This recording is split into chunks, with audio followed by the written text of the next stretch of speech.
고난을 보는 엘리바스의 신앙세계에 대해서 생각해 보겠습니다. 오늘은 본문 욥기 15장 17절로 35절입니다. 먼저 말씀을 봉독해 드리겠습니다.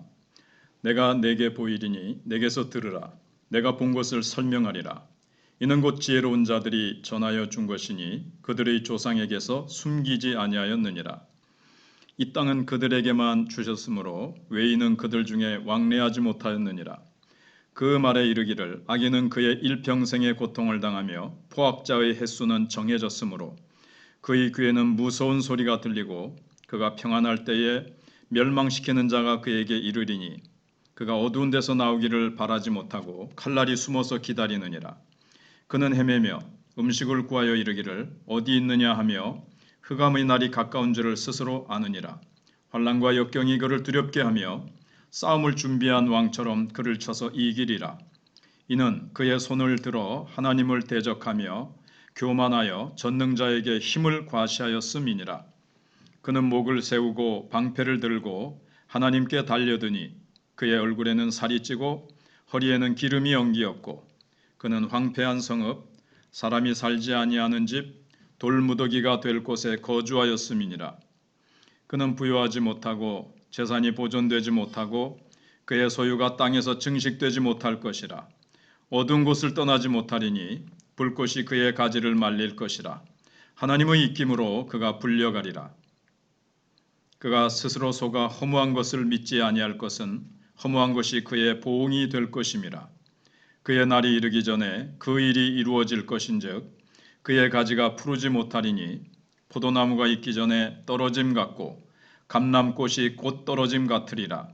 경건하지 못한 무리는 자식을 낳지 못할 것이며 뇌물을 받는 자의 장막은 불탈 것이라. 그들은 재난을 잉태하고 죄악을 낳으며 그들의 뱃속에 속임을 준비하느니라. 아멘. 어느 날 목사님의 가정에 4살 난 아들이 교통사고를 당하여 뇌를 심하게 다쳤습니다. 아이는 15일 동안 혼수 상태에 빠졌고 아이의 부모는 목사님 부부였는데 갑자기 닥쳐온 고통에 슬퍼하고 있었습니다. 주변에 많은 사람이 같이 아파해주고 위로하며 기도해 주었습니다. 그러나 함께 신앙생활하던 장로님이 찾아오셔서 부모님의 죄를 깨닫게 하기 위한 하나님의 섭리이니 힘내십시오 라며 목사님의 손을 꽉 잡아주었다고 합니다. 목사님은 그 말을 듣는 순간 고통 속에 있던 깊은 상처를 또 한 번 받고 할 말을 잃었습니다.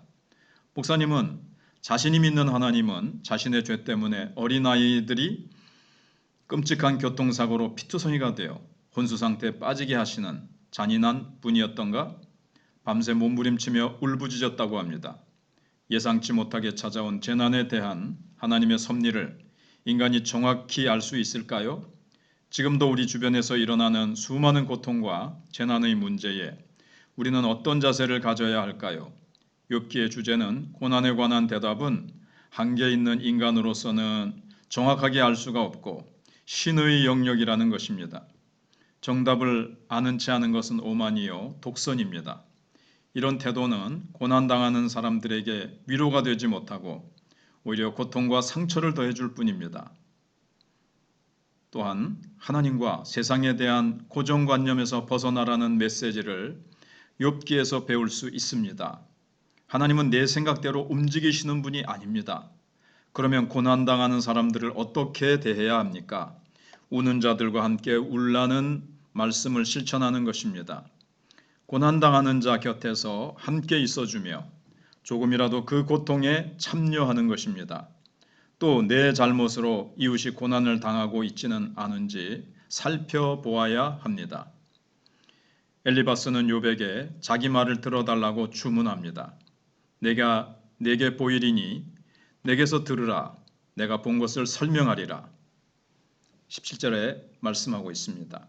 내가 친히 본 것이고 지혜로운 자들이 전하여 준 것이라며 경청하기를 강요합니다.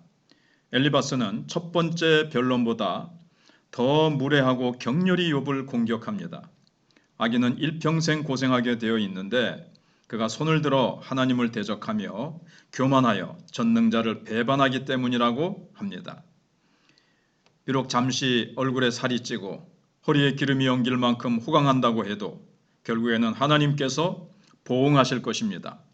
그러니 하나님께 징계를 받고 있는 욥은 큰 죄인이며 하나님을 거역하는 자라는 것입니다. 엘리바스에 의하면 욥이 고난당하는 것은 당연한 일이라는 거죠. 엘리바스는 욥을 포악자에 빗대며 위협하고 침묵을 강요합니다.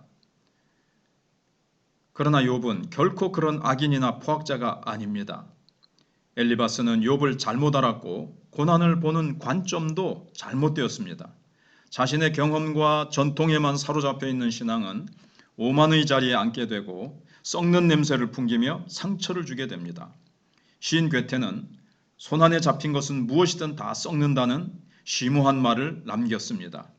신앙의 길에서 두렵고 떨림이 아니라 자기 확신에 사로잡혀 있는 욥은 종종 하나님의 깊고 넓은 섭리도 자신의 손으로 다 잡을 수 있다고 교만을 떱니다. 욥에게 지금 필요한 사람은 함께 고난을 나누는 사람이지 그 고난을 분석하는 사람이 아닙니다.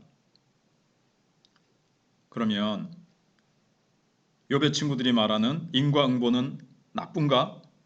만사가 인과의 법칙을 벗어나는 일은 하나도 없어서 무슨 결과든지 그 원인에 정비례합니다.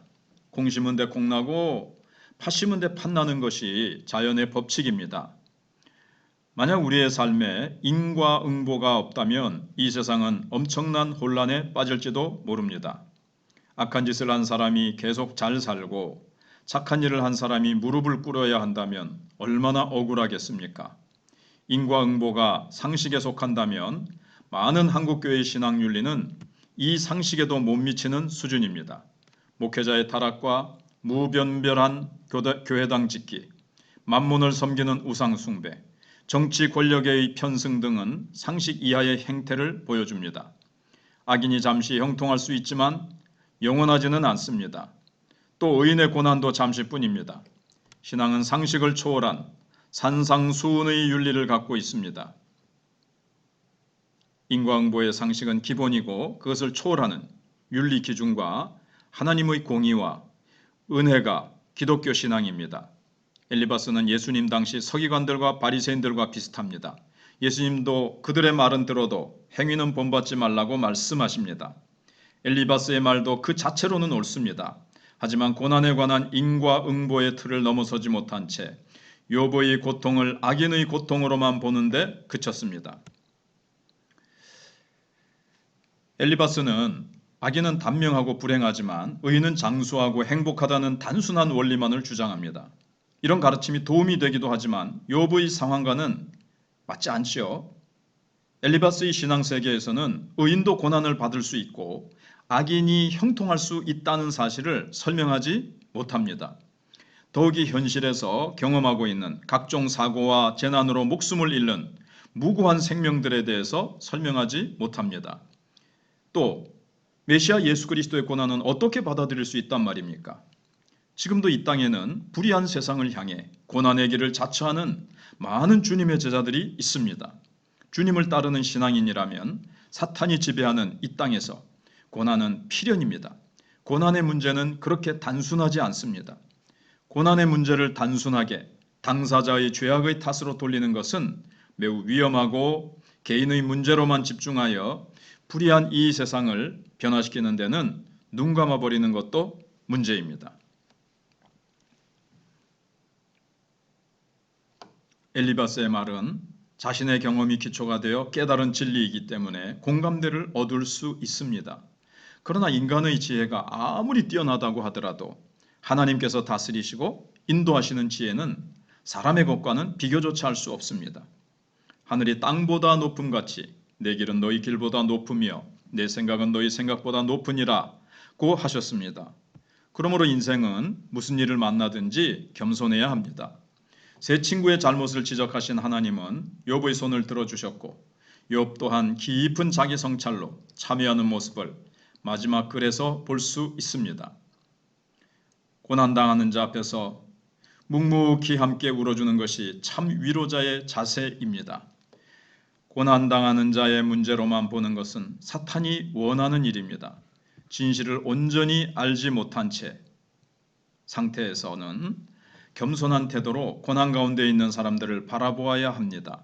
사탄이 지배하는 세상에서 하나님 나라를 이루는 사명을 가진 우리 그리스도인들은 고난당하는 자와 함께 울며 고난을 넘어 평화와 생명이 넘치는 하나님이 다스리시는 새로운 나라를 향해 함께 나아가야 하겠습니다.